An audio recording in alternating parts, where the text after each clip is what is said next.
Nagpamalas ng lakas sa mga armas ng Pilipinas at Australia sa live fire exercise sa pagpapatuloy ng Alon Exercises 2025 sa Nueva Ecija. Yan ang ulat ni Patrick de Jesus.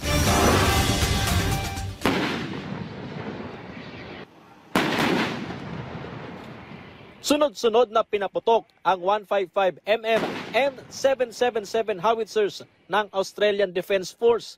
Kasabay nito ang pagpapaputok din sa Atmos 155mm self-propelled howitzers ng Philippine Army.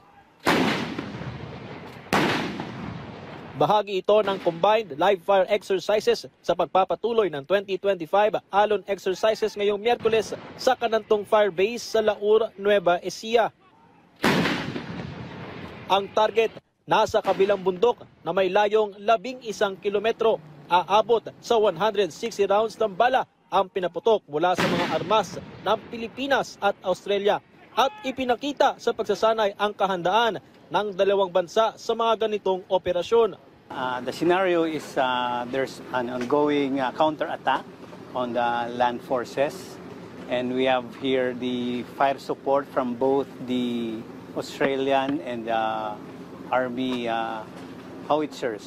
One of the major training outcomes for Australia in this is showing that we can deploy a combat-ready and combat-capable force within the Indo-Pacific region in order to assist a important security partner such as the Philippines. Nagbigay naman ng close air support ang dalawang T-129 attack helicopter ng Philippine Air Force kasama ang Raptor helicopter ng Royal Australian Air Force.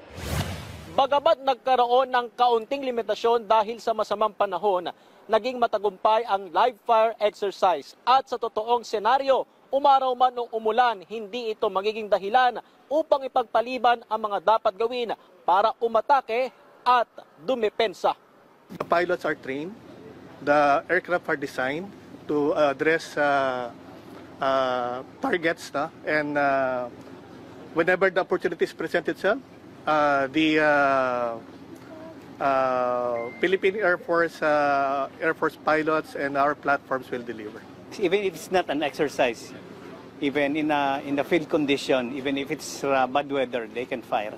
Ang mga ganitong pagsasanay kasama ang iba't ibang bansa ay kaugnay na rin ng pagtutok ngayon ng AFP sa external defense na alinsunod sa ipinatutupad na Comprehensive Archipelagic Defense Concept o CADC. We have been battling insurgency for more than 50 years. Now we are transitioning to territorial defense operations.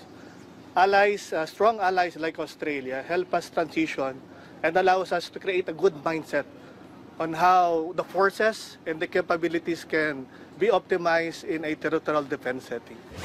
Sa isa pang live fire exercise sa firing range ng Fort Magsaysay, nagpamalas ng lakas ang mga armas ng Pilipinas at Australia at binakbakan ang iba't ibang target.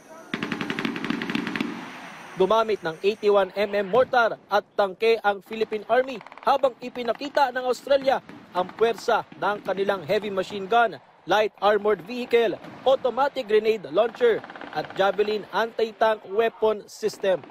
Mula Nueva Ecija, Patrick de Jesus para sa Pambansang TV sa Bagong Pilipinas.